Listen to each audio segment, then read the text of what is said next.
Portanto, assim como vocês receberam a Cristo Jesus, o Senhor, continue a viver nele, enraizados e edificados nele, firmados na fé como foram ensinados, transbordando de gratidão. Colossenses 2, do 6 ao 7.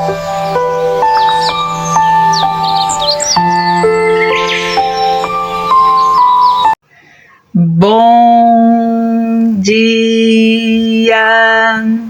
Estamos de volta com as nossas reflexões matinais enraizados em Cristo. E nós estamos meditando sobre a graça de Deus, a graça diária para viver. Nesta semana eu quero falar sobre um tipo de graça que nos alcançou, tem nos alcançado e alcançará a muitos até o final dos tempos, que é a graça salvadora.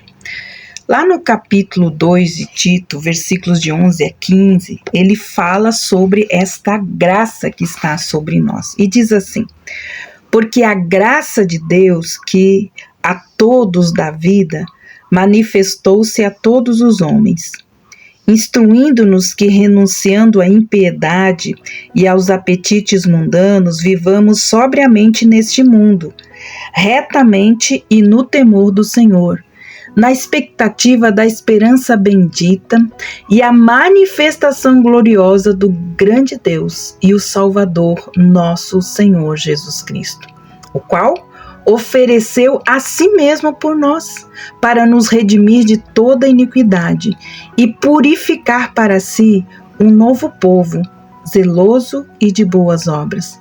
Estas coisas fale, exorte, admoeste com toda autoridade e que ninguém te subestime.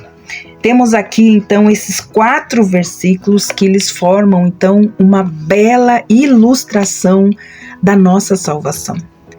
Mas ao contemplarmos essa joia, não devemos separá-la do cenário, pois Paulo ele pedia um comportamento coerente de todos os membros da família de Deus. Então agora ele mostra que um dos grandes propósitos da nossa salvação é produzir vida de autenticidade e de santidade. Portanto, ele fala, a graça de Deus se manifestou. Aqui, a graça de Deus é praticamente o sinônimo de filho de Deus. A graça de Deus se manifestou quando o Senhor Jesus visitou o nosso planeta e especialmente quando se entregou pelos nossos pecados. Ele veio para salvar todos os homens. A sua obra substitutiva foi suficiente para a redenção de todos. Uma genuína oferta de perdão é feita a todos. Mas somente aqueles que verdadeiramente o receberam como Senhor e Salvador são salvos. Não se sugere aqui ou em outra parte da Bíblia que todos serão salvos no final. A salvação é universal, ela é uma mentira do diabo. No versículo 12 diz, a mesma graça que nos salva também nos treina na escola da santidade.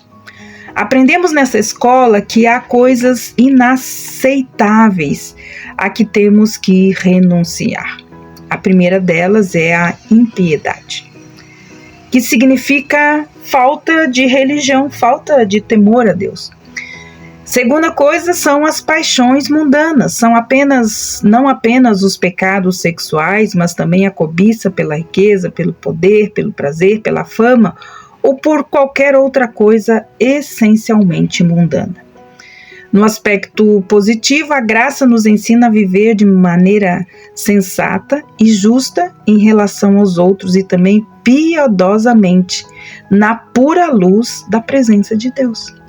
São as virtudes que deveriam nos caracterizar neste mundo, onde tudo ao nosso redor um dia será desfeito. Este é o lugar de nossa peregrinação, nós sabemos, e não é o nosso lar definitivo. Enquanto vivemos como estrangeiros no mundo, somos inspirados por uma magnífica esperança.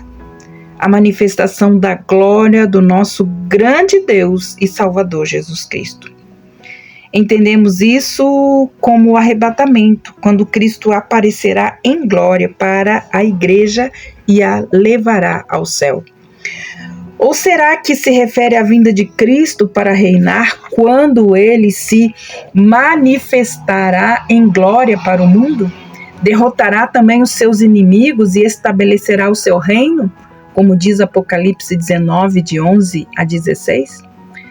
Basicamente, cremos que Paulo está falando da primeira opção, Cristo vindo buscar a sua noiva, a igreja.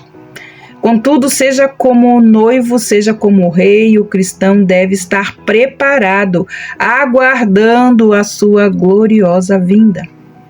No versículo 14, ele diz que enquanto esperamos o retorno de Jesus, jamais esqueceremos o propósito da sua primeira vinda e do seu sacrifício voluntário.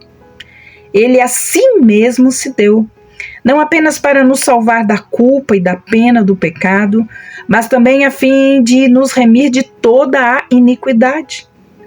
Teria sido uma salvação pela metade se a pena do pecado tivesse sido cancelada, mas o seu domínio em nossa vida não tivesse sido vencido.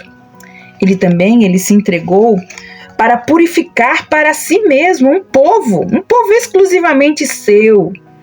E ele a si mesmo, então, se dá por nós para que pudéssemos ser esse povo zeloso de boas obras.